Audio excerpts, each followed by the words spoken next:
Hey everybody, Christo here, your mining coach. Welcome back to this week's podcast. It's our third podcast and I am so excited about today. And once again, the reason why we exist with this podcast is to add value to you in your mining career. Doesn't matter what job you do, doesn't matter what, where you are in your career, and whether you just want to have fun, whether you're very serious about your career, whether you're learning new things, you've been looking for the podcast that can give you ideas, plans, because you're serious about building your career and being successful, and you are in the right place. So thank you so much for joining us. You can find us at www.theminingcoach.com, where we will give you the resources, some of the show notes that will be on these shows, and where you can access resources as well as connecting with us, so that maybe there's a need for you to go deeper into developing your career, and we can offer those services to you. I'm excited about today because it's the last part of where I introduce myself and giving you a little bit about who's your host and give you an idea of what I'm about and why I'm so passionate about this topic of being a mining coach, but not being, the person with a chip on the shoulder that knows everything, but connecting you with people that know a lot more than what we collectively know or what we individually know, and the collective and a group of people and a community of people always know a lot better. And so this podcast is about adding that value to you. So thank you for partnering with us, and thank you for allowing us to be a partner with you today. So whether you are working out and busy in a gym or running somewhere outside or on a bike, or doesn't matter what you do, a hobby, walking the dogs, just the fact that you've decided to listen to this podcast means that you are serious about investing in yourself, and that is so great.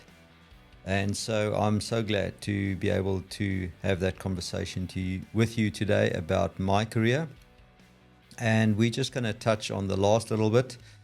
So I've been in this game for 25 plus years. And last week we spoke about, sort of the mid-range of my career up to the point where I became an underground manager, responsible for a large piece of the underground mining operation of a mine. And this week we're going to continue from that and go up to, call it chief operating officer, call it, glorified general manager position. And that's it for my career. Today we're going to touch on, again, some very interesting topics that I'm excited to share with you, the lessons learned on my side. One being the teamwork between mining operations, mining and maintenance, or in some countries we call it engineering support for the equipment maintenance, and how that teamwork is so important to a mine's success. And then the role of mentorship by fellow colleagues, we're going to touch on that. We're going to touch on being creative and taking a bit of a risk and having a payoff of taking those risks. Then the importance of being outside of your comfort zone and being pushed way beyond what you ever thought possible. I'm going to talk a little bit about my corporate stint, my first time period where I was, where I joined a corporate team, and then back to operations, where I was helping a mining company, and I was part of building a new mine and ramping up of production at a new operation, and all the lessons learned there. Well, not all, some of the lessons, the key ones that I just want to touch on today. There's obviously a lot to share over the years, and there's a lot more to talk about, but I'll just touch on a couple of key points for me. Also, then I moved to another corporate job as a group principal mining engineer, and what was sort of my lessons learned there, mistakes made, and then finally moving to other countries and other jurisdictions where you're not familiar with those cultures, and sort of what were the key takeaways for me there, and hopefully that can help you as well. So that's the show for today. And then from next week onwards, we're going to start getting other people on the show, other guests. They'll be sharing with us their lessons learned, mistakes made, success stories, so that we can just enjoy our mining careers and have fun and improve ourselves and be the best versions that we can possibly be. So let's dig in. Let's take a short break first, and then we'll be back, and I'll start with this last of my introduction of myself.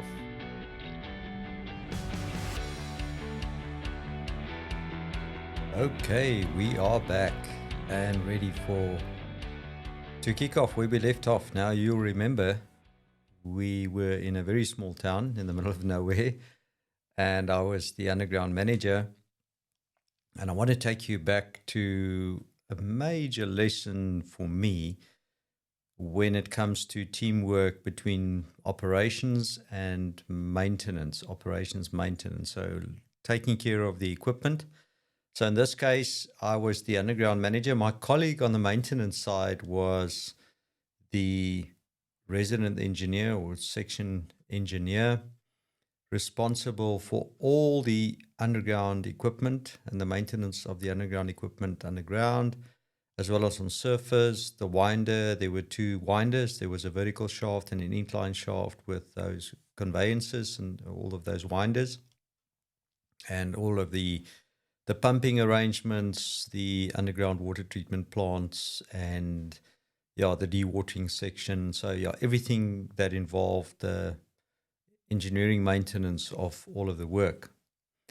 Now, he was at least 20 years my senior, and he became not only a very good mentor to me, but also a coach and a friend.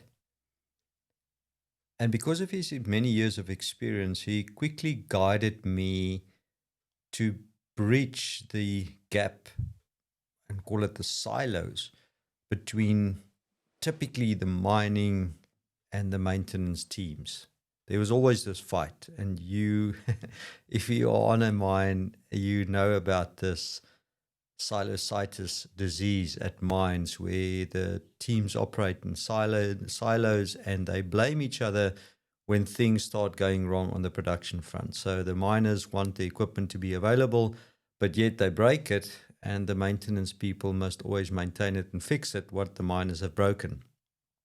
And there's always a lot of tension between the teams, and it's our job as leaders to break that tension and get the people to work together as a team. So just the way that he helped me and guided me was, we would go for at least one walking the fields visit a week. We would go together as a team.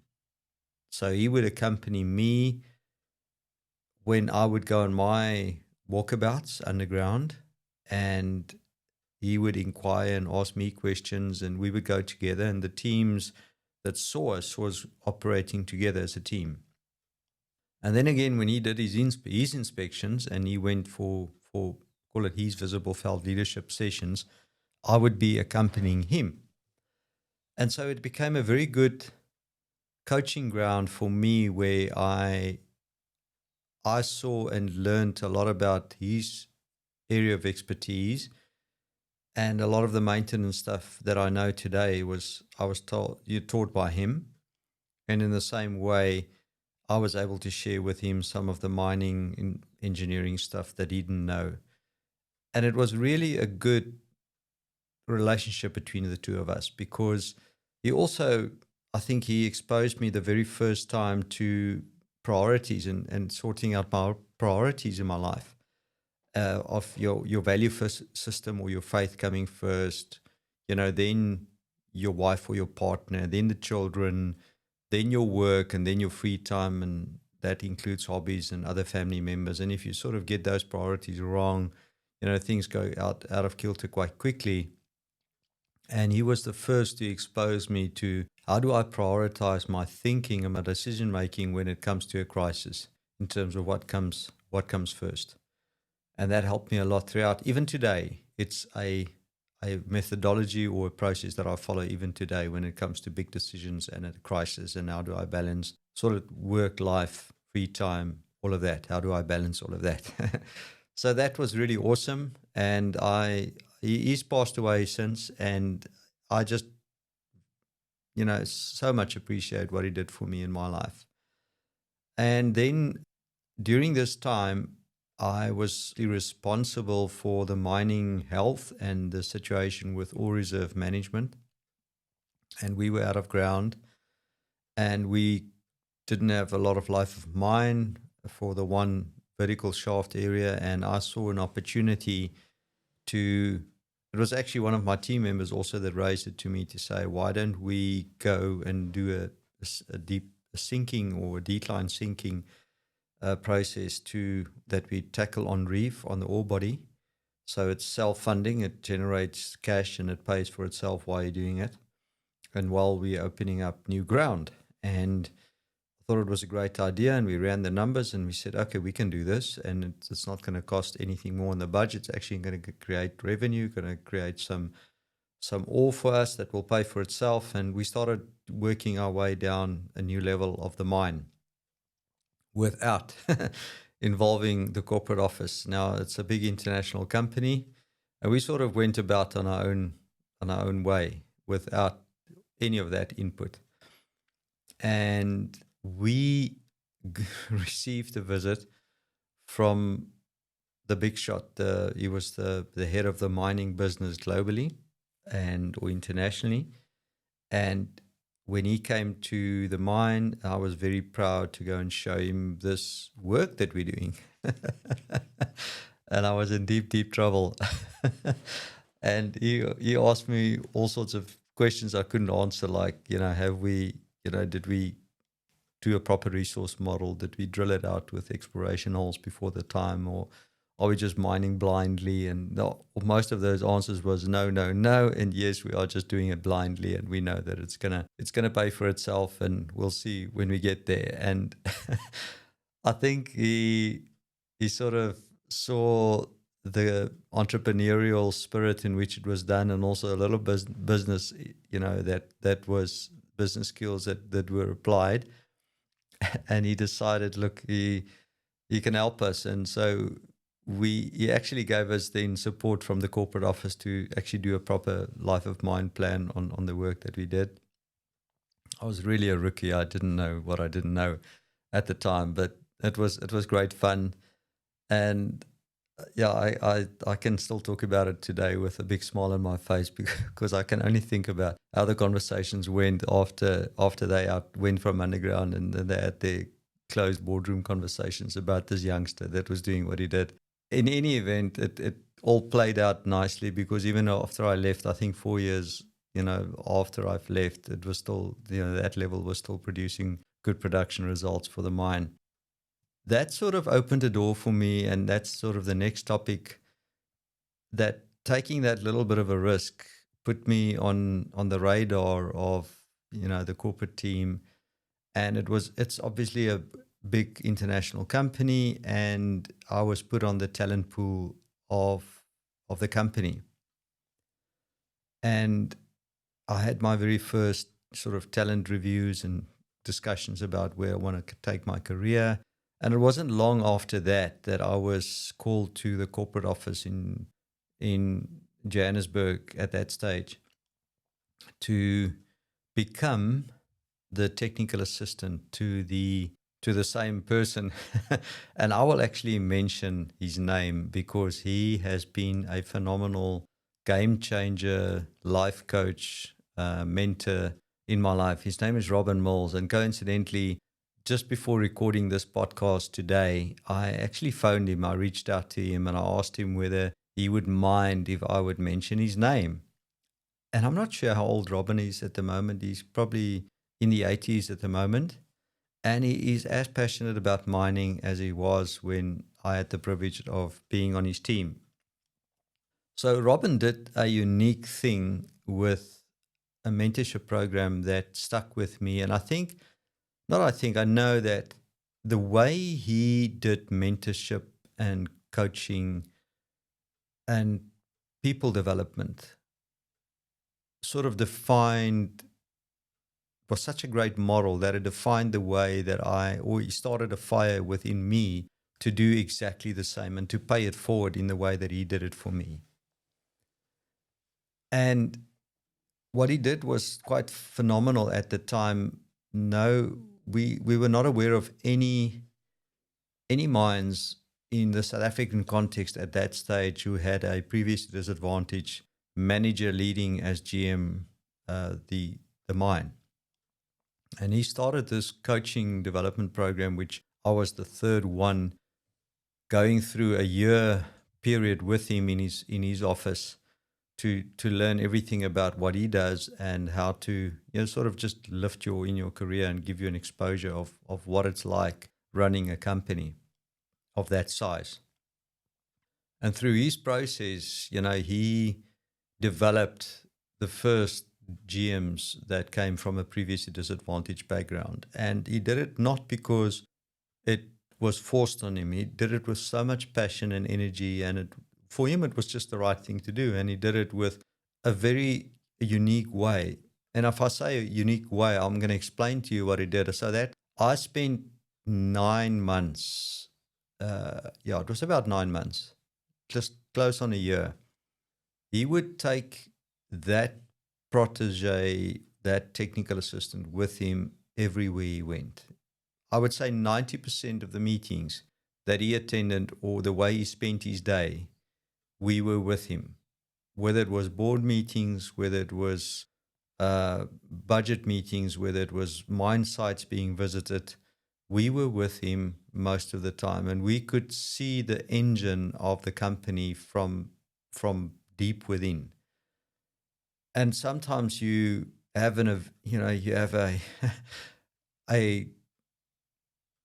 idea of what it's like to be at corporate, and those people don't know what they're doing and they're not working. They don't understand what it's like at site, and we are grinding away producing the goods where they just taking the money, and it's general administration costs, and we paying for their salaries. And yes, and all of that is true, but I was exposed to the most phenomenal work ethic. I would see these people coming in at leaving home at 5 o'clock in the morning to be at the corporate office at 6 o'clock to miss the traffic, to, hit the gym at 6, to be in the office at 7, and then leave 7, 8 o'clock at night every day, consistently. And the rate at which they worked and the mental capacity of these people, I was dumbfounded. I remember the very first week in that office, I had a headache every day because I was just in override mode the whole time. I mean, I was at 7,000 revolutions per minute in my mind, and, just realizing that these people make millions of dollars of decisions with either business case reviews or project reviews or project feedback sessions or board meetings where they have to be so sharp the whole time in every meeting. It's not as if one meeting is less important than the other, or one board meeting or one decision is less important than the other. And I had a new level of respect for what these people were doing on a day-to-day basis. But I want to share with you a very funny story about being out of your comfort zone, which I mentioned earlier at the start of the podcast of what are you going to talk about. So you'll just remember that I've just come from a mine out in the sticks in the middle of nowhere where I was senior shift supervisor, very quickly promoted to mine overseer or mining superintendent, and then promoted to underground manager, where I also relieved as production manager or assistant GM for about 9 months as well. So this was I had close on 3 years experience, and I was nearly 4 years at this mine. And now I'm being pulled to the corporate office in Johannesburg. And I'm with the head of mining, or the director of mining. I can't exactly recall what his title was. In any event, he would go and visit mines, like 3 mines sometimes. I know there was a safety road show, this specific event that I'm now going to tell you about was a safety roadshow where the different mines had, a new safety launch to improve the safety of the company. And we would leave the Joburg office with a helicopter on a Monday morning, on I don't know which day, it doesn't matter which day of the week. And we would then arrive, an hour later at one mine, spend 2 hours there, then wheels up to another mine, and then wheels up to another mine. So now we're going back to the mine that I've just come from on a safety roadshow, and the launch of the safety event is taking place. Now it's a big event. The mine has got 5,000 people, maybe more, I can't recall, but we have now got a soccer pitch, 2 soccer pitches next to each other with a stadium with all of these people at, on the soccer pitch, and there's a lot of music and a lot of nice vibes going on. And we are the VIPs arriving with a helicopter and then come with cars, and everybody's waiting for the entourage of the big shots arriving, and I'm part of this team. Now, you must understand that I have been a very prim and proper, some people call it a square. I was very in my place type of person, always not very social, not very right brain orientated, and the center of the party type person. And I was with Robin, and we had chairs on the stage, and this show at this gospel band that was called for, creating the vibes and the music and all of that. And they were making music and getting the show going, and Robin did a speech, and then they had another song, and it was the safety song. And they were dancing and making these moves on the stage. And Robin was sitting next to me, and he jumped up and he said, "Come, let's go." And he jumped up and he had me on the arm, and I had to go with him and do all these moves and dance moves on the stage. And now my friends and the people that my team that I've just left a couple of months ago knew who I was and the type of person. I wasn't even dance with my wife on a big party or whatever. I mean, that's the sort of person I was. And I had to move my body in front of 5,000 people.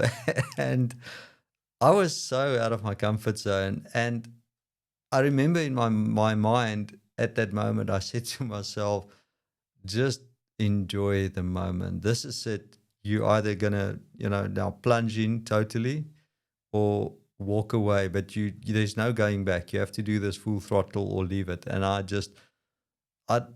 took the leap of faith in my mind and just enjoyed the moment. And that was a turning point in terms of comfort zone. And sometimes we have to acknowledge the fact that we can be pushed out of our comfort zone. And that was a wonderful experience for me, because after that, I felt a lot more comfortable than in a moment where people are enjoying themselves, and you can launch yourself into that moment and enjoy the moment with them in a way that you don't feel, who's watching me, what are they going to think about me?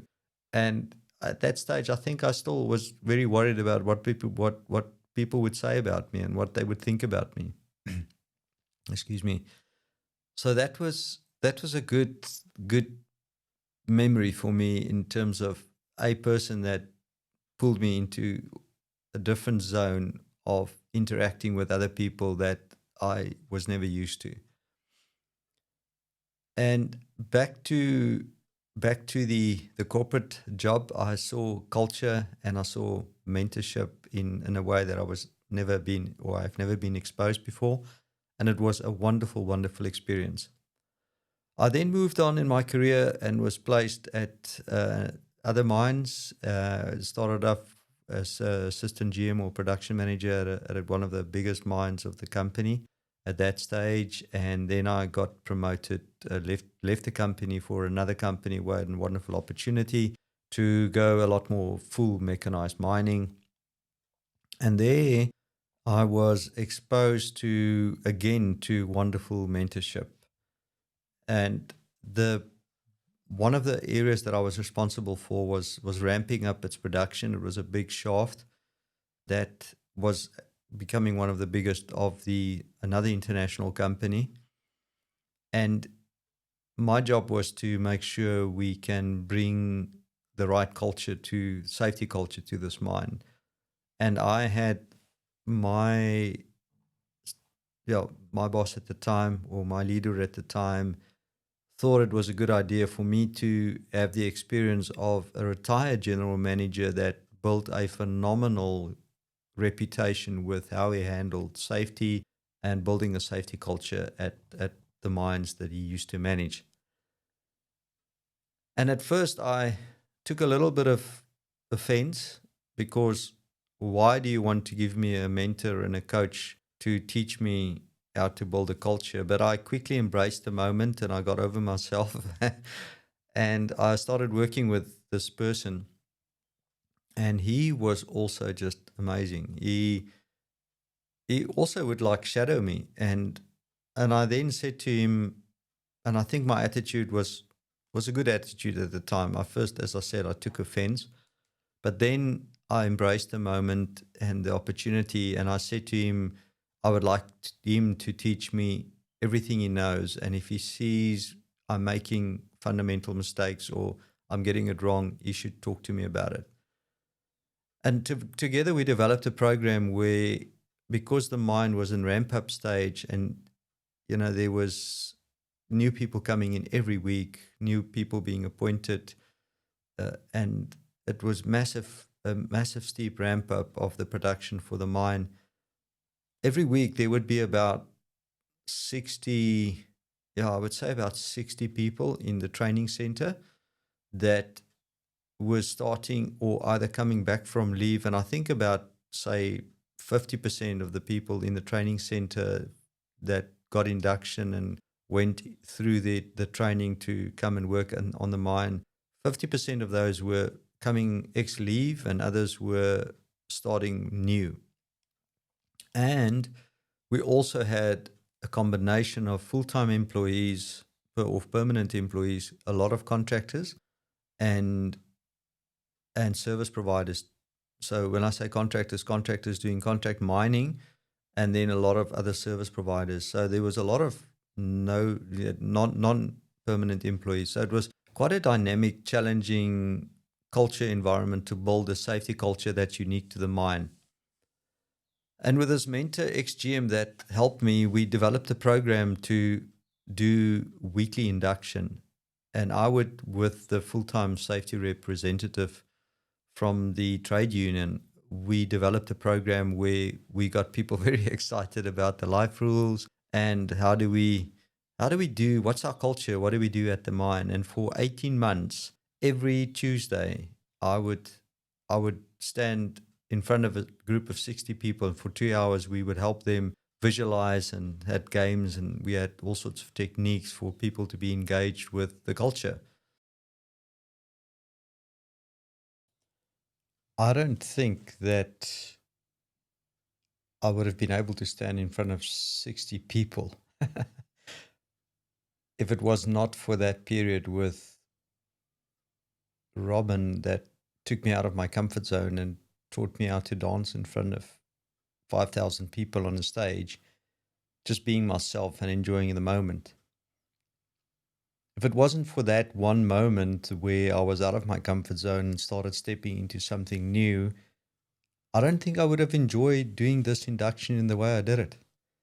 And I must tell you, I really enjoyed it. I started engaging the right side of my brain, which never worked, the artistic, creative side of things, to create something that people will remember visually. And it was wonderful. I really enjoyed it. And it also built a culture where people knew, if you're working at this place, these are the things we do and these are the don'ts. And it also gave me exposure to a lot of the people that they knew, they heard the message from the top, that how do we want people to work, and stopping and having the right to refuse when they didn't feel comfortable with an environment underground or on surface in a workshop, or wherever they were working. And that was a wonderful way and a wonderful learning for me, working with a mentor. And I think our period in total was 4 to 5 months that he was there. And then I just carried on with that. And I really believed it. I really believed in a process where when you walk the fields and you are visible and you are engaging with people and you hear from them, and we heard a lot from the teams.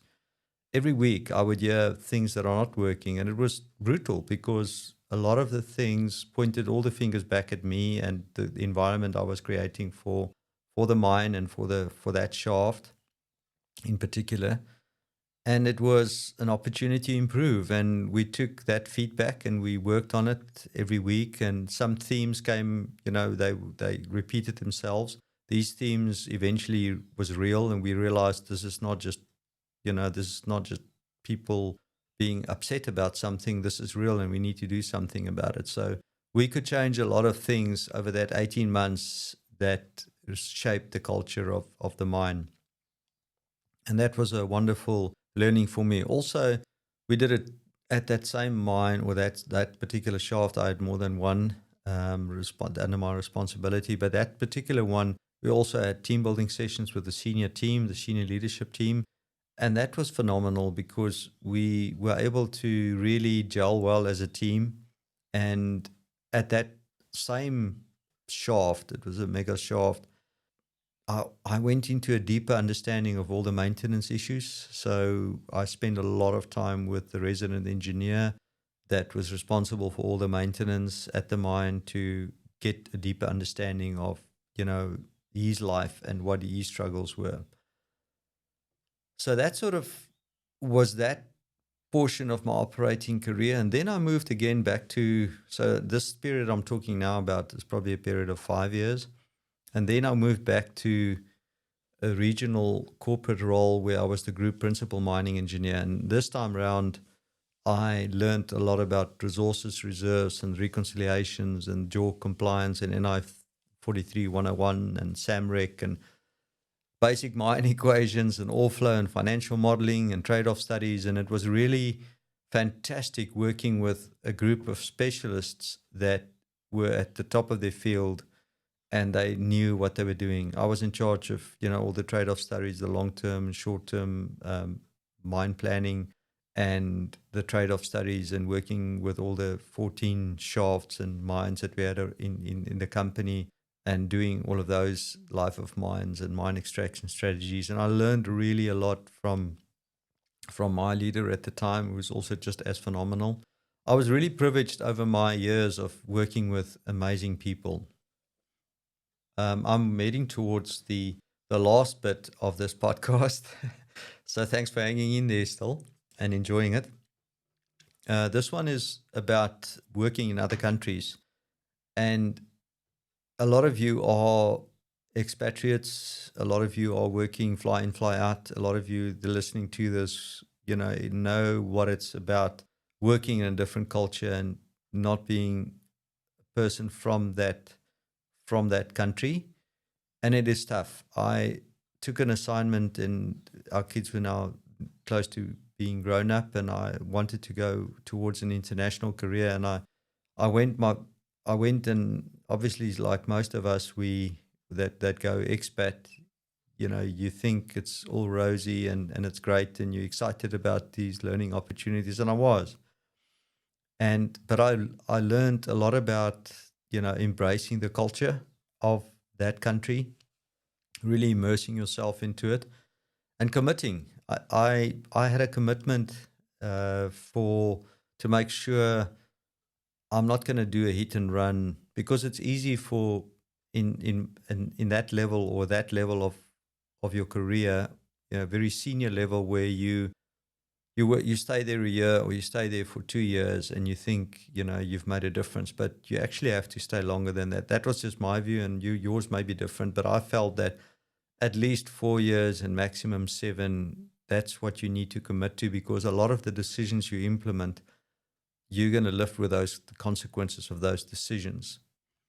And I remember distinctly that I also arrived with somewhat of a chip on my shoulder, that I'm their gift because I know a lot about the mining, and this country doesn't have a lot of underground experience. And yeah, so I fell flat on my face. I There was a lot I didn't know, and I think the one thing I learned was that I the one time, I think it was 2 years in the job, I had an anxiety attack, and I was really stressed out, and I was struggling, and none of the things that I was so passionate about, and I was really totally committed to this place, and my wife was there living in the country with me, and we really committed to the community, to the people, and it nothing worked well, and despite all my efforts and energy going in, and I had this anxiety attack. And when I did a lot of soul searching of what happened, it was because I was trying to do everything myself, and I wasn't opening myself up to other people helping me. And when I changed my attitude there with, people are not necessarily criticizing you when they ask a lot of questions. They ask the questions because they want to help you. And sometimes they ask the questions because it makes you think, and then they maybe have the answers, but they do it in a roundabout way of showing respect to you instead of telling you what to do. And when I started opening up and I asked for suggestions and ideas, and this is now from the corporate teams, visiting the mine, to, internal colleagues, to external colleagues, I was really open to suggestions and plans and ways to improve. And what I learned there is that the more open your mind is to that type of feedback, constructive, negative feedback, the better the results will come. The less you have a chip on the shoulder, and the less you think that you have all the answers, the better your chances are for success. And I worked with my last stint with being outside my country of birth was the best 7 years of my life. I was blessed with an amazing team, that an amazing corporate culture, an amazing corporate support, and we did record-breaking stuff together. The mine was an old mine, but we broke records that was all-time records on the production, on the safety front.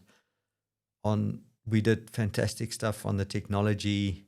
We did groundbreaking stuff on the technology front that very few other mines have done. And we were building. I think one thing that I've learned was to do local development. Make sure you transfer those skills. Make sure you work yourself out of a job. And that was phenomenal for me to see. There was 3 attempts in this specific last case where I was training up somebody to taking over, and finally the last attempt with the last person, it worked out okay, and I learned a lot through the process. And what I would like to leave with you is that this is a people business. We can have all the technical solutions. We can have the best mine designs, the best schedules, the best equipment, the best modeling, the best ERP systems, you name it. It is back to people. When it comes to people, they are the ones that determine the rate of change, the adoption or no adoption, and the success or no success.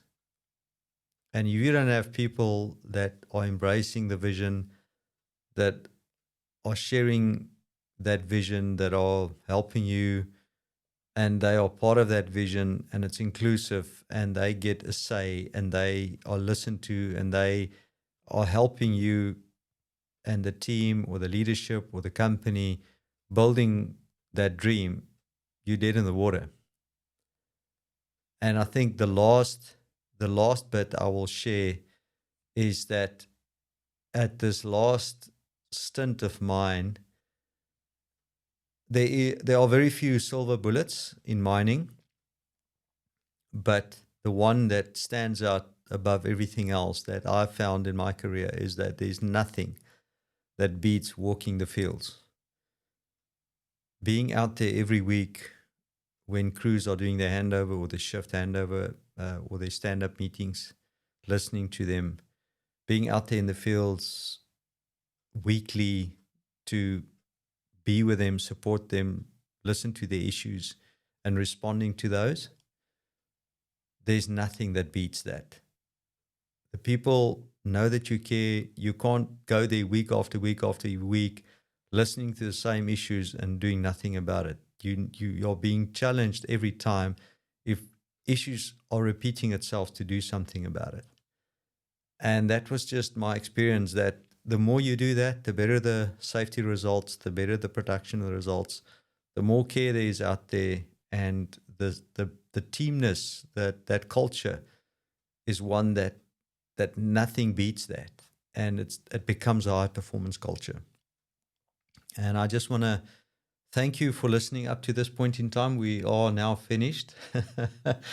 Thank you for holding on. Thank you for doing your training for the day and making us that partner. And we wish you happy mining. Until next time, next week, looking forward to engaging with you again. Thank you, everybody. Thanks for listening. Bye-bye.